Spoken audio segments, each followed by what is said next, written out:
नमस्कार व्यूअर्स, मैं आपका अपने चैनल पर हार्दिक स्वागत एवं हार्दिक अभिनंदन करता हूं। आज हम निकालना सीखेंगे किसी क्यूब की दी हुई इक्वेशन के फैक्टर्स कैसे निकालने हैं। इसका एक शॉर्टकट ट्रिक, शॉर्टकट मेथड, ताकि आपके फैक्टर्स डिवाइड वाले फॉर्मूले से न निकल के शॉर्टकट ट्रिक से निकल सके, ताकि हम क्वेश्चन को with in a fraction of seconds में सॉल्व कर सकें। आज का जो मेथड है वो शॉर्टकट ट्रिक फैक्टराइजेशन मेथड के ऊपर बेस है। किस तरह से क्यूबिक इक्वेशन के हम फास्ट और इमीडिएट मेथड के साथ हम इसके फैक्टर्स निकाल सकें।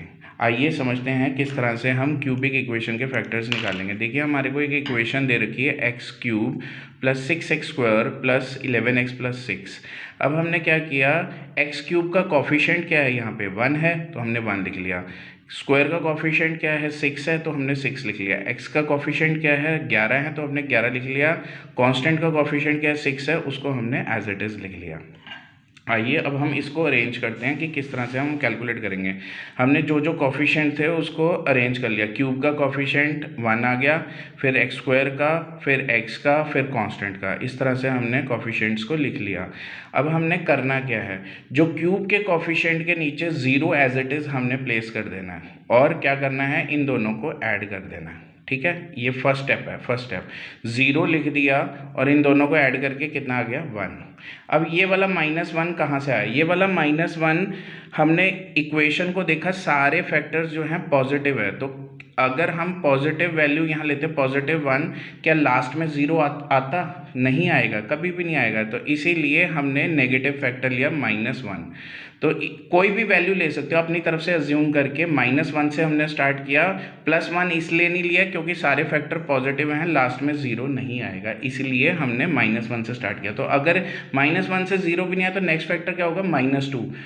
+2 नहीं होएगा क्योंकि +2 से कभी भी लास्ट में वैल्यू 0 नहीं आएगी। अभी देखते हैं कैसे पता चल जाएगा आपको कि 0 आएगा या नहीं आएगा। तो हमने -1 लिया, इन दोनों को ऐड कर दो, 1 और 0 को ऐड किया, कितना आया, 1। 1 को -1 के साथ करोगे तो ये आ गया, यहाँ पे आएगा -1। ये वाला इसके साथ मल्टीप्लाई करके यहाँ लिखना है, इन दोनों को भी प्लस करो तो ये आ गया 5। 5 को अगेन -1 के साथ मल्टीप्लाई करेंगे तो यहाँ लिख देना है -5।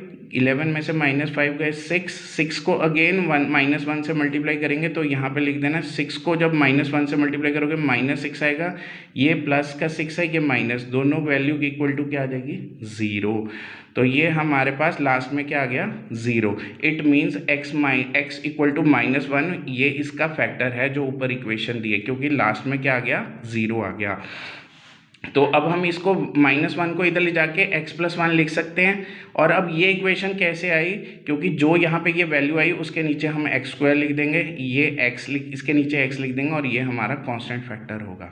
ठीक है, इसके नीचे x², क्योंकि क्यूब वाला फैक्टर तो एक निकल गया हमारे पास, तो स्क्वायर x और ये कांस्टेंट। अब यहाँ पे क्या लिया, x² प्लस 5x प्लस 6, जो जो साइन होंगे यहाँ पे वो एज इट इज साइन यहाँ पे आ जाएंगे। तो अब हमारे पास इक्वेशन क्या है, इसके फैक्टर्स निकल के क्या है, x+1 x² plus 5x plus 6। अब इसको तो सॉल्व करना बहुत आसान है। 6 के ऐसे फैक्टर निकालिए कि प्लस करके 5 आए, तो कौन से होंगे, 3 और 2। तो हमने क्या लिखा, x² plus 3x plus 2x plus 6। अब इन दोनों में से कॉमन क्या आ रहा है, x कॉमन आ रहा है, तो यहाँ क्या बचा, x, यहाँ क्या बचा 3, और इन दोनों में से कॉमन क्या आ रहा है, 2, तो यहाँ क्या बचा, x प्लस 3। ये दोनों फैक्टर सेम होने चाहिए, तभी आपका आंसर करेक्ट माना जाएगा। x+1 एज इट इज़ आ गया, यहाँ से x+3 कॉमन निकाल लो, अंदर आपके पास यहाँ बचेगा x और यहाँ बचेगा 2। तो ये हमारे पास 3 फैक्टर निकल के आ गए क्यूबिक इक्वेशन के। जब इन तीनों को इक्वल टू 0 करोगे तो x की वैल्यू आ जाएगी -1, -2, -3 are the factor of this above equation. इस तरह से इजी एंड शॉर्टकट ट्रिक से आप क्यूबिक इक्वेशन के किसी भी इक्वेशन के फैक्टर इजीली निकाल सकते हो। आशा करता हूँ आज की ट्रिक आपको बहुत ही पसंद आई होगी। प्लीज़ चैनल को लाइक और सब्सक्राइब करना ना भूलिएगा। बहुत बहुत धन्यवाद।